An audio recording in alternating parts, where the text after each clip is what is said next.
कहानी मैड्रिड की 18 साल की एक लड़की की है जिसका नाम है स्टेफिना लज़ारो। स्टेफिना लज़ारो मैड्रिड के पास ही एक अपनी फैमिली के साथ एक अपार्टमेंट में रहती थी। उस अपार्टमेंट का नाम था Louis Marian 8 apartment. Louis Marian 8 apartment. 18 साल की हो चुकी थी स्टेफिना और कॉलेज में दाखला मिल चुका था, कॉलेज जा रही थी।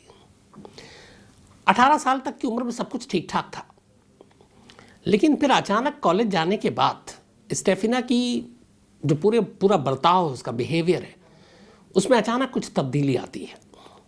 घर में स्टेफिना के माँ बाप, एक भाई और एक और बहन थी, तो ये लोग 5 लोग थे। वहाँ पे ज़्यादातर घर लकड़ियों के होते थे, वहीं स्टेफिना रहती थी। सब कुछ एक नॉर्मल लड़की की तरह थी, लेकिन अचानक उसकी बिहेवियर में कुछ चेंजेस आने शुरू हो गए। अब कैसे चेंजेस थे? वो अचानक अपने भाई को देख के गुर्राने लगती बाकायदा। अपने भाई के ऊपर सांप के जैसे वो जो हरकत होती है, सांप जो हिस आवाज़ निकालता है, उस आवाज़ के साथ अपने भाई के ऊपर अटैक करती। दीवारों को अपने नाखून से नोचने लगती, और लकड़ियों की दीवारें थीं। चीखती, चिल्लाती, गुर्राती, ये सारी चीज़ें करती। अब घर वाले उसके इस बिहेवियर से बड़े परेशान। फिर भी माँ बाप ने उससे बात करने की कोशिश की। बीच बीच में उसे ये दौरा पड़ता, फिर वो ठीक हो जाती, फिर वैसी हो जाती। और इस तमाम चीज़ों की वजह से उसकी जो सेहत थी वो लगातार गिर रही थी। माँ बाप ने उससे बहुत पूछा, तो एक दिन स्टेफिना ने बताया कि मुझे भी नहीं मालूम मैं ऐसा क्यों करती हूँ या क्या करती हूँ, लेकिन मुझे आधी रात को अमूमन कुछ एक शैडो, एक साया सा दिखाई देता है, और पता नहीं क्या है, इंसान तो नहीं है, लेकिन वो एक कोई अजीब सी चीज़ होती है, और मैं उसे जब भी देखती हूँ तो मुझे अजीब सा होता है। उसके बाद फिर मैं गुर्राने लगती हूँ, अपने नाखून से दीवारों को नोचने लगती हूँ, सांप की तरह हिस जो आवाज़ है वो निकलती है। माँ बाप बड़े परेशान। फिर उन्होंने पता किया तो पता चला स्टेफिना तंत्र मंत्र की बुक्स बहुत पढ़ती है। ये जो भूत प्रेत होते हैं सारे, उनके, ये लोग कैथोलिक क्रिश्चियन थे, तो धर्म पे भी पूरा विश्वास था इनका, मज़हब पे अपने, लेकिन वो साथ में ऐसे बुक्स भी पढ़ती थी। माँ बाप को लगा शायद इस बुक्स पढ़ने का असर है, उन्होंने फिर उसके कमरे से वो सारी किताबें हटा दी, लेकिन फिर भी ठीक नहीं हुई। वक्त बीतता गया, करीब 6 महीने हो गए, स्टेफिना की सेहत लगातार गिरती गई। इस दौरान में माँ बाप ने तमाम डॉक्टर को दिखाया, कुछ लोगों ने कहा, कुछ वो फादर के पास भी ले गए जो प्रीस्ट हैं, उन सबको भी दिखाया। हर एक ने कहा कि इसको कुछ नहीं है, ना कोई फिजिकल प्रॉब्लम है, ना मेंटल प्रॉब्लम है, बिल्कुल ठीक है। लेकिन वो उसकी हरकतें, उसका बर्ताव वो बदला नहीं। सेहत लगातार गिर रही थी। माँ बाप को अपनी बच्ची की फिक्र थी। आखिरकार उन्हें लगा 6 महीने के बाद, ये बात है, ये सारी कहानियाँ शुरू थी अर्ली 1990 में, लेकिन अगस्त 1991 में स्टेफिना की सेहत जब लगातार गिरती गई, वो कमज़ोर हो गई, तो माँ बाप से बर्दाश्त नहीं हुआ और वो उसे मैड्रिड के एक सरकारी हॉस्पिटल में ले गए। उन्होंने कहा कि इसका पूरा चेकअप कराएंगे, पता करेंगे क्या बीमारी है, क्या है। अब वो हॉस्पिटल गई, हॉस्पिटल में सारा चेकअप हुआ, हर एक एक्सपर्ट्स ने देखा, साइकेट्रिस्ट ने भी देखा। 3 वीक तक उसका अस्पताल में इलाज चला, लेकिन कोई बीमारी नहीं निकली। डॉक्टरों ने कहा कि ये बिल्कुल फिट है, मेंटली भी हेल्दी भी है, सब कुछ है, लेकिन सेहत क्यों गिर रही है ये समझ में नहीं आ रहा था।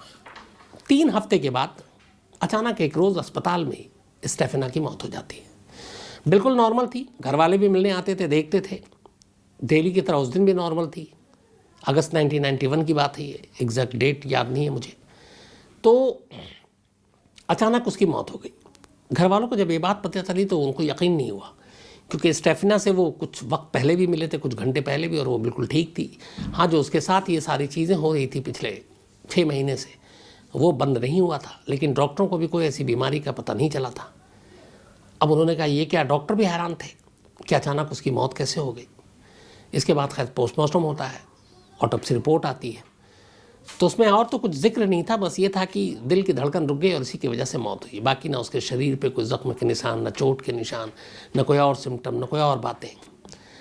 अब 18 साढ़े 18 साल की उम्र में हार्ट अटैक, दिल के दौरे से मौत, ये बात भी डॉक्टरों को अजीब लग रही थी। आजकल तो ऐसे बहुत केस आते हैं, मैं 90s की कहानी आपको सुना रहा हूँ, तो ऐसा बहुत कम होता था। इस एज में जनरली दिल का दौरा नहीं पड़ता। लेकिन अब वो डॉक्टर भी हैरान थे पोस्टमार्टम रिपोर्ट देखकर, बट उन्हें कुछ समझ में नहीं आया। खैर माँ बाप ने फिर बॉडी ली, उसके बाद पूरे रीति रिवाज से कैथोलिक के अपनी बेटी को कब्रिस्तान में ले जाकर दफना दिया। दफनाने के बाद ये लोग घर लौटते हैं।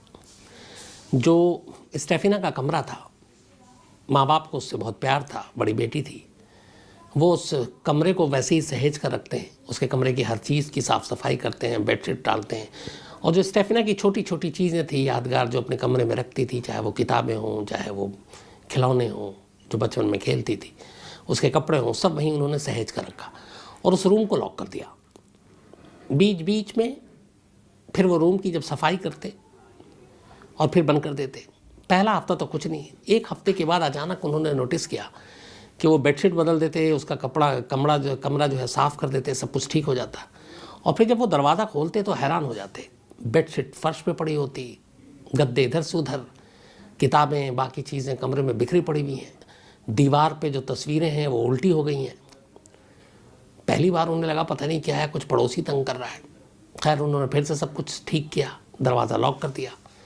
2-4 दिन के बाद फिर कमरे का दरवाज़ा खोला सफाई के लिए, फिर वैसी ही बेतरतीब चीज़ें, चादर कहीं और है, गद्दे कहीं और है, तकिया कहीं और है, तस्वीरें उल्टी पड़ी हुई हैं। जीसस क्राइस्ट की तस्वीर थी वो भी उल्टी हो गई है। अब उन्हें बड़ा अजीब लगा।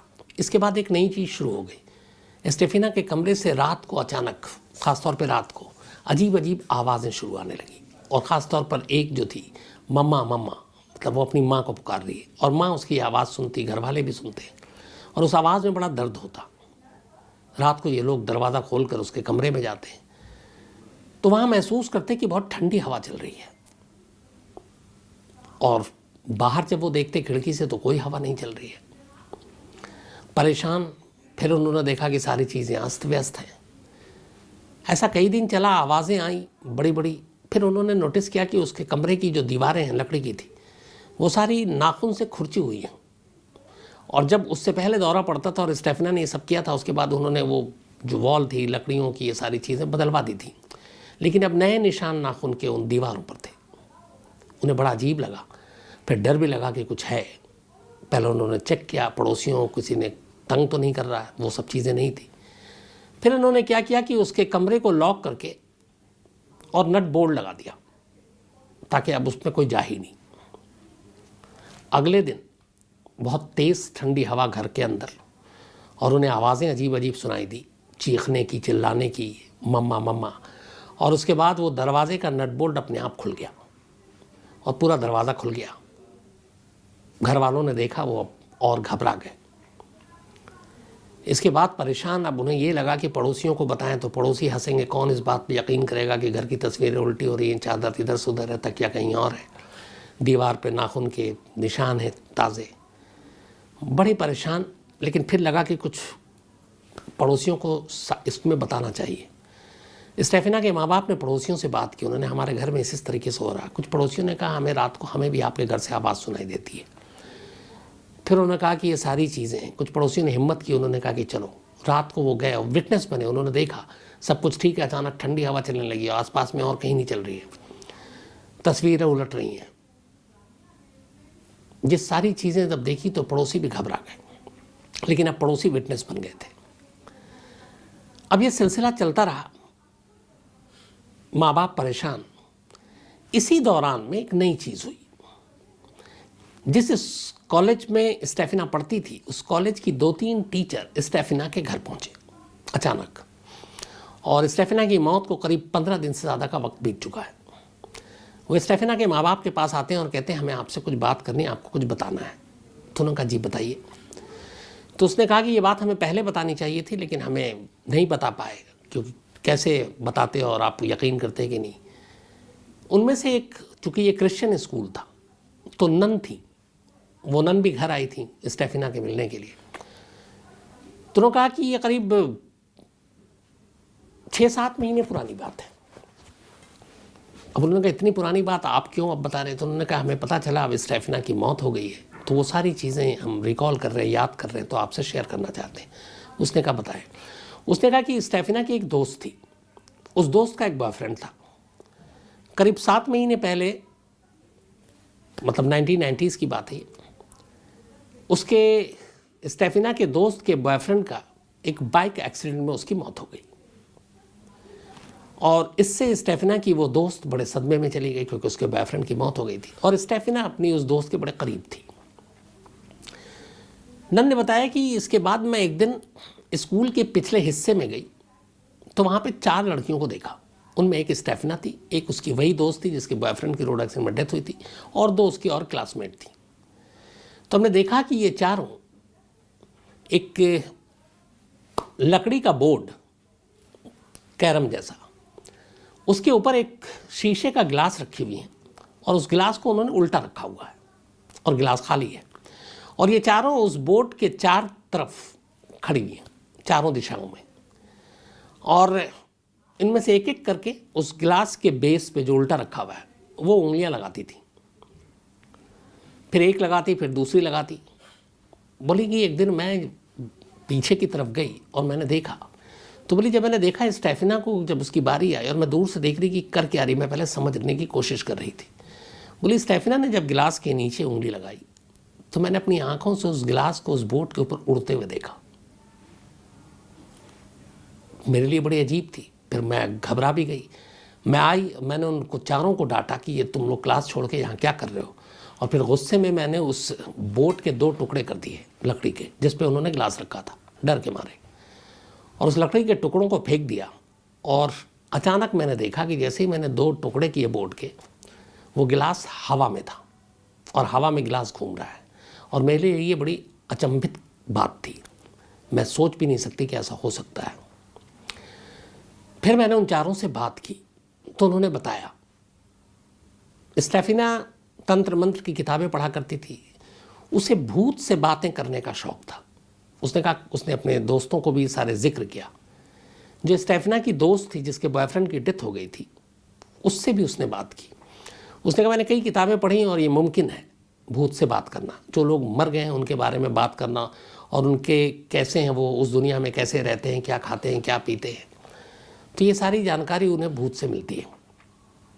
तो उसने कहा तुम्हारे बॉयफ्रेंड के से भी हम बात करेंगे किसी सोर्स के ज़रिए और पता करेंगे कि वो कैसा है, कहाँ है। तो इसी के लिए ये सारी चीज़ें कर रही थी, वो ग्लास और ये, ताकि भूत से बात कर सके। बोले कि जब ये सारी चीज़ें हुई उसके बाद अचानक हम लोगों ने देखा, वहीं पे खड़े होकर बात कर रहे थे, बोर्ड के 2 टुकड़े हो चुके थे, एक सफ़ेद धुएं की लेयर आई और हम, उसने बोला कि मैं और मेरी एक और टीचर खड़ी हुई थी और ये 4 बच्चियाँ थीं स्टेफिना समेत। एक धुएं का गुबार सा आया और वो गुबार एकदम ऐसा लगा कि जैसा निशाना लेकर आया हो। हम 6 लोग खड़े थे, लेकिन वो धुएं का गुबार सीधे स्टेफिना के पास गया और उसकी नाक से होते हुए उसके अंदर चला गया और फिर धुएं का गुबार गायब। बोली सब देख के हम घबरा गए, इनको डांटा और बोला आज के बाद इधर नहीं आओगे, और हम लोग चले गए। अब जब ये कहानी घर वालों को पता चली तो उन्हें लगा कि ये सारी चीज़ें जो तारीख़ बताई उन्होंने, ये उसी वक्त से है जब से स्टेफिना के बिहेवियर में एक बर्ताव आना शुरू हुआ था, जब उसने गुर्राना शुरू किया, जब वो सांप की तरह आवाज़ निकालती, अपने छोटे भाई पे हमला करती। जब ये सारी चीज़ें सुनी तब घर वालों को फिर अजीब लगा। उसके बाद वो और घबरा गए। लेकिन पड़ोसी भी अब इस बात के विटनेस थे कि इस घर में कुछ ऐसी आवाज़ें आती हैं। खैर स्कूल की वो सारी नन और वो लोग बता कर ये चली गई। इसके बाद क्यूरियोसिटी में कि अभी भी शायद स्टेमिना यहाँ है, क्योंकि वो दूसरे भूत से बात करना चाहती थी, अब खुद शायद भूत बनकर यहीं रह रही है, मम्मा भी कर रही है, ठंडी हवाओं के ज़रिए शायद वो घर में घूम रही है। उन्होंने फिर से उसके दरवाजे को खोला। दरवाज़ा खोला तो देखा कि जीसस की तस्वीर उल्टी लटकी हुई है, सारे सामान फिर से इधर से उधर बिखरे पड़े हुए हैं। उसके बाद अचानक देखा कि उन्होंने स्टेफिना की एक तस्वीर जो फ्रेम में लगी थी वो भी फर्श पे गिरी है। अपनी बेटी की तस्वीर को फर्श पे गिरा देख माँ ने तस्वीर ज़मीन से उठाने की कोशिश की। अभी फ्रेम को हाथ ही लगाया था कि पता नहीं क्या हुआ, उन्होंने थोड़ा सा उठाया और फिर वापस फ्रेम ज़मीन पर फेंक दिया। कुछ अजीब सी चीज़ हुई उनके साथ। स्टेफिना के पिता वहाँ बराबर में खड़े थे। उन्होंने देखा कि उनकी वाइफ अपनी बेटी की ही फ्रेम, जो तस्वीर है जिससे इतना प्यार करती है, वो वापस ज़मीन पर फेंक रही। उन्हें अच्छा नहीं लगा। उन्होंने उस फ्रेम को उठा लिया। जैसे ही उठाया, अब दोनों स्टेफिना का चेहरा उनके सामने था। फ्रेम लकड़ी का था, साथ में शीशा और तस्वीरें जो आमतौर पर फ्रेम होता है। फिर उन्होंने जो मंजर देखा वो ये था कि उस फ्रेम के अंदर स्टेफिना के चेहरा अचानक जलने लगा, और आग सिर्फ चेहरे पर थी। न फ्रेम पे कहीं आग है, न लकड़ी पे है, न और कहीं नीचे, न उस चेहरे के नीचे की जो तस्वीर है उस पर, सिर्फ आग चेहरे के ऊपर, और चेहरा धू धू कर जलने लगा। स्टेफिना के बाप ने भी घबरा कर वो फिर नीचे फेंक दिया। उसके बाद ये लोग बाहर आया, अचानक तेज़ तेज़ आवाज़ आने लगी। रात किसी तरह काटी। अगले दिन इन्होंने फिर प्लम्बर को बुलाया और हेवी सोफ़ा सेट और बाकी फर्नीचर, उस कमरे के दरवाजे को नट बोल्ट से बंद कर दिया, एक तरह से पूरा लॉक कर दिया, और उस दरवाजे के बाहर बड़े बड़े सोफ़ा सेट और ये लगा दिया ताकि ये दरवाज़ा खुले नहीं कभी। और उसके बाद चले गए। और रात हुई। अचानक घर में बहुत तेज़ उस दिन आवाज़ आई। ऐसा लगा कोई चीख रहा, उस कमरे से बाहर आना चाहता है। थोड़ी देर के बाद कमरे का नट बोल्ट दरवाजे का अपने आप खुला, सोफ़ा कहीं और फेंका गया, दरवाज़ा खुल चुका था। परेशान किसी तरह रात काटी। अगले दिन ये लोग अब सोच रहे हैं क्या करना है, घर छोड़ देना, कहीं और चले जाएं। फिर उन्होंने तय किया कि शायद हम छोड़ देंगे। लेकिन फिर अगली रात आई। अगली रात पहला मामला ऐसा था जो अब तक घर में आवाज़ें आ रही थीं, तरह तरह की चीज़ें हो रही थीं, लेकिन जो चीज़ उस रात हुई उससे पहले कभी नहीं हुई। उस रात अचानक स्टेफिना की माँ को लगा, वो सो रही थी, वही रात का करीब 12 बजे का आसपास था, कि उनके सीने पे कोई चढ़ा हुआ है और दोनों हाथों से उनका गला घोंट रहा है। ये स्टेफिना की माँ को लगा। पहले उन्होंने हाथ हटाने की कोशिश की, कोई दिखाई नहीं दे रहा, लेकिन लगा कोई वजनी चीज़ है और गला घोंट रहा है। उन्होंने काफ़ी ट्राई किया, नहीं हुआ। तब तक पति को भी लग गया कि ये परेशान है और कुछ कह रही है। फिर किसी तरीके से बड़ी मुश्किल से वो हाथ को अपने गले से हटाया, और ऐसा लगा था कि सामने वाला कोई गला घोंट रहा है, लेकिन वो इतनी घबरा गई कि पहली बार इस पूरे इंसिडेंट में, जब से एबनॉर्मल बिहेवियर से लेकर हॉस्पिटल या फिर स्टेफिना की मौत, घर में ये सारी चीज़ें, अभी तक उन्होंने कभी पुलिस को कॉल नहीं किया था। लेकिन उस रात पहली बार 2:40 पर स्टेफिना की माँ पुलिस को कॉल करती हैं। कॉल के बाद फ़ौरन अगले 10 मिनट में पुलिस की टीम स्टेफिना के घर पे पहुंचती है। और जो पुलिस टीम पहुंची उसमें चीफ इंस्पेक्टर नेशनल पुलिस के जो थे मिस्टर जोस पेड्रो, इसके अलावा उनके साथ उनके सहयोगी अफसर जो थे मिस्टर नेग्री, और 3 और, कुल 5 पुलिस वाले। रात 2:40 था, 3 के आसपास करीब ये लोग घर पहुंचे स्टेफिना के। देखा तो बदहवास परेशान स्टेफिना के माँ बाप, भाई और बहन। उन्होंने पूछा क्या हुआ। उन्होंने कहा इस तरीके से किसी ने गला घोंटने की कोशिश की। फिर पुलिस वाले को अंदर जाके लगा कि ये क्या, घर के बाहर बिल्कुल नॉर्मल, अंदर ठंडी सी हवाएं चल रही और कुछ अजीब अजीब आवाज़ें आ रही हैं। तो उसने पूछा कि और कौन है घर में। पुलिस वालों ने, उन्होंने कहा कोई नहीं, यही आवाज़ें हम महीनों से सुन रहे हैं। फिर उन्होंने कहानी बताई। फिर उन्होंने कहा कि वो कमरा देखना चाहते हैं। वो कमरे में गए, सारी चीज़ें फिर उन्होंने देखी कि तस्वीरें सब उल्टी थीं। बिस्तर कहीं और है, चादर कहीं और है, तकिया कहीं और है।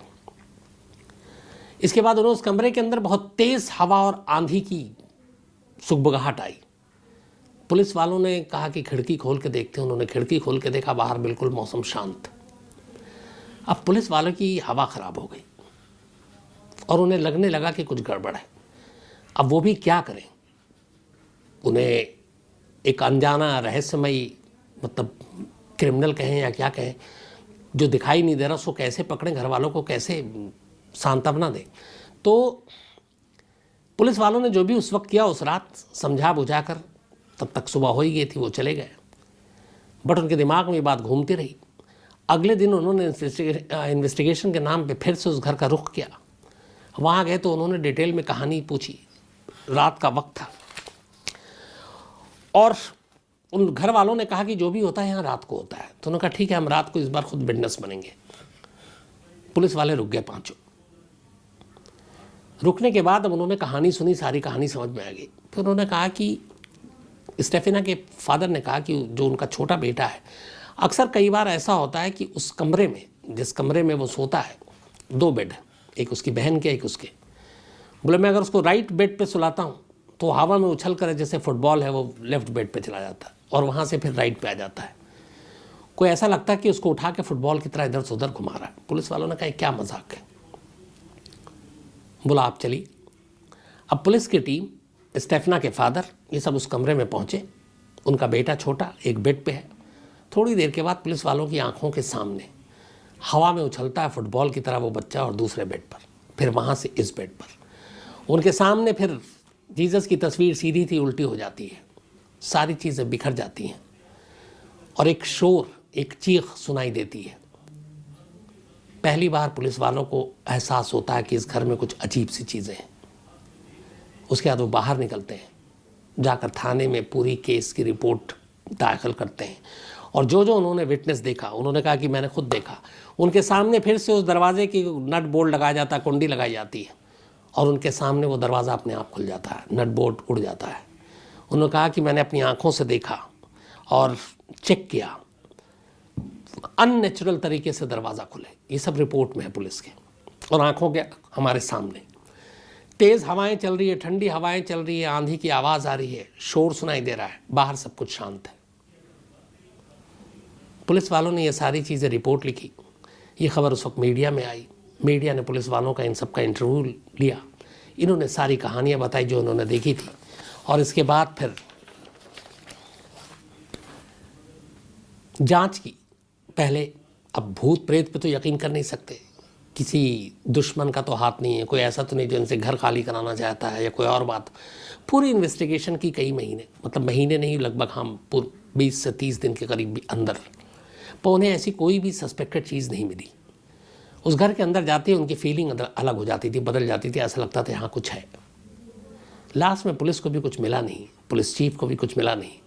उन्होंने एक मशवरा दिया स्टेफिना के घर वालों को।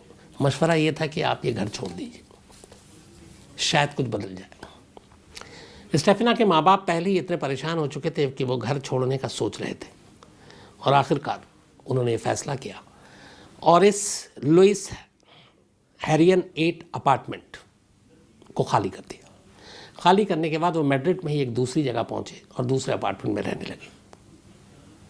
91 की बात थी, आज 2022 है, करीब 30-32 साल हो गए। दोबारा कभी उनके घर में इस तरह की कोई चीज़ नहीं हुई। जो भी पैरानॉर्मल एक्टिविटीज़ थी वो उस घर को खाली करते ही बंद हो गई।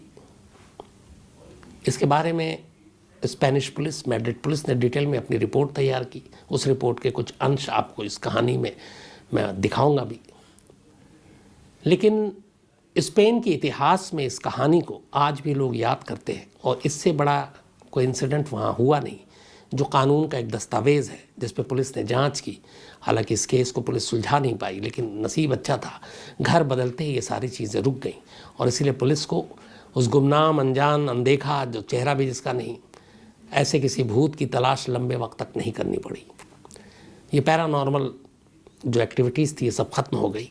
बाद में इस पे एक सीरीज़ भी बनी, शायद ये फिल्म, जिसका नाम था वेरोनिका। हालांकि कहते हैं कि वेरोनिका अगर 100 लोग हैं तो उनमें से शायद ही एक ने भी अभी तक इसको कंप्लीट नहीं किया देखना, ये कहा जाता है। लेकिन इसके ऊपर एक वेरोनिका